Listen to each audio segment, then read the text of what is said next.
අපේ රෙසිපි සිංහල මගේ YouTube නාලිකාවට ඔබ සියලු දෙනා සාදරයෙන් පිළිගන්නවා. අද මම හදන්න යන්නේ බිත්තර සහ මුරුංගා වලින් රසවත් කිරි හොද්දක්. එන්න බලමු කොහොමද අපි ඒක හදන්නේ කියලා. මම මේ සඳහා මුරුංගා ග්‍රෑම් 250ක් අරගෙන තියෙනවා. ඒකට මම කරපිංචා, කුරුඳු කැබැල්ලක්, උළුවාල්, රතු ලුණු ටිකක් එකතු කරගන්නවා. අවශ්‍ය ප්‍රමාණයට ලුණුත් එකතු කරගන්නවා.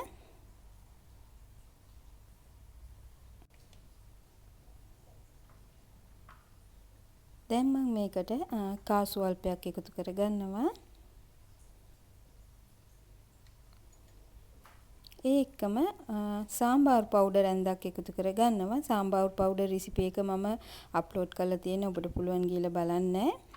ඒ එක්කම සුදු ලුණු ටිකක් එකතු කරගන්නවා.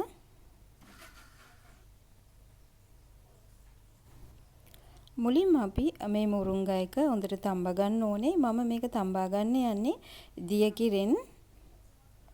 අපි දියකිරි කෝප්පය එකමාරක් විතර එකතු කරලා අපි මේ මුරුංගා එක චුට්ටක් හොඳට තඹා ගමු. මේක දැන් හොඳට මේ වගේ මිශ්‍ර කරලා මම දැන් මේක හොඳට තැම්බෙන්න තියන්න යන්නේ. මුරුංගා එක තැම්බෙන්න චුට්ටක් වෙලා යන නිසා චුට්ටක් දියකිරි වැඩියෙන්ම දාලා මම තඹා ගන්නවා. ඔබ මගේ channel එක පළවෙනි වතාවට බලන කෙනෙක් නම් channel එක subscribe කරලා නැත්නම් channel එක subscribe කරලා තියාගන්න. එතකොට මම upload කරන වීඩියෝ මිස් කරන්නේ නැතුව ඔබට බලන්න පුළුවන්. අපි මේ වගේ චුට්ටක් ඔදියක උතුරගෙන එනකොට මේ වගේ හොඳට මිශ්‍ර කරගන්න ඕනේ. මුරුංගා එක ටිකක් තැම්බෙන්න ඕන නිසා මම මේ අවස්ථාවේ මූඩියකින් වහලා තියෙනවා. දැන් බලන්න මුරුංගා එක ටිකක් තැම්බිලා තියෙන්නේ. දැන් මම මේක හොඳට මිශ්‍ර කරගන්නවා. මේ අවස්ථාවේ මම උකු පොල් කිරි එකතු කරගන්නවා. මම උකු පොල් කිරි කෝප්ප දෙකක් අරගෙන තියෙනවා. ඒකෙන් මම එක කෝප්පයක් විතරක් එකතු කරගන්නවා.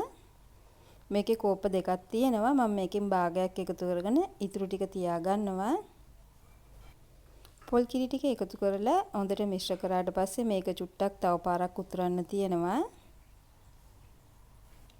ඔබ මගේ channel එක පළවෙනි වතාවට බලන කෙනෙක් නම් මේ වගේ බිත්තර වලින් ගොඩාක් රෙසිපි මම අදලා තියෙනවා.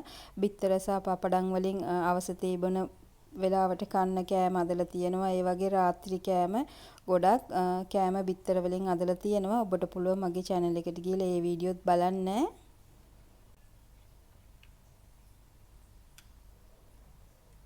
දැන් මම මේ අවස්ථාවේ බිත්තර එක එකතු කරගන්නවා. ඔබට කැමති නම් බිත්තර දෙකක් තුනක් ඕනම ප්‍රමාණයක් එකතු කරගන්න පුළුවන්. බිත්තර එක එකතු කරලා අපි දැම්ම මිශ්‍ර කරන්නේ. අපි මේ වගේ විනාඩියක් විතර තියමු. එතකොට තමයි බිත්තර එක තැම්බෙන්නේ. අපි බිත්තර එක දාපු ගමන් ගොඩක් හැඳි ගැව්වොත් එimhe බිත්තර ටික චූටි කෑලි වලට එම්ම දිය වෙලා යනවා. අපි මේ වගේ තිබ්බොත් අපිට බිත්තර චුට්ටක් ලොකු කෑලි වලට ගන්න පුළුවන්. මේ වගේ වටින් විතර චුට්ටක් විතර මිශ්‍ර කරගන්නවා.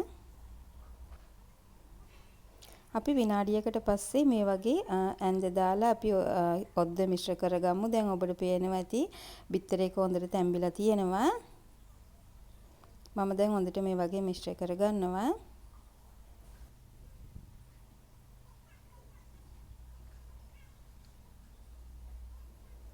මේ බිත්තර හොද්ද අරිම රසයි මුරුංගා එකතු කරලා හදන නිසා මේකට ඇඹුල් මොකුත් අපි එකතු කරන්න අවශ්‍යතාවයක් නැහැ.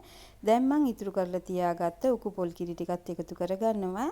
අපි ඇඹුලට කිසිම දෙයක් එකතු කරේ නැත්තේ මුරුංගා වල පොඩි ඇඹුල් ගතියක් තියෙනවා. ඒ නිසා මම නම් තක්කාලි ගොරක වගේ දෙයක් මේ බිත්තර කරියට එකතු කරේ නැහැ.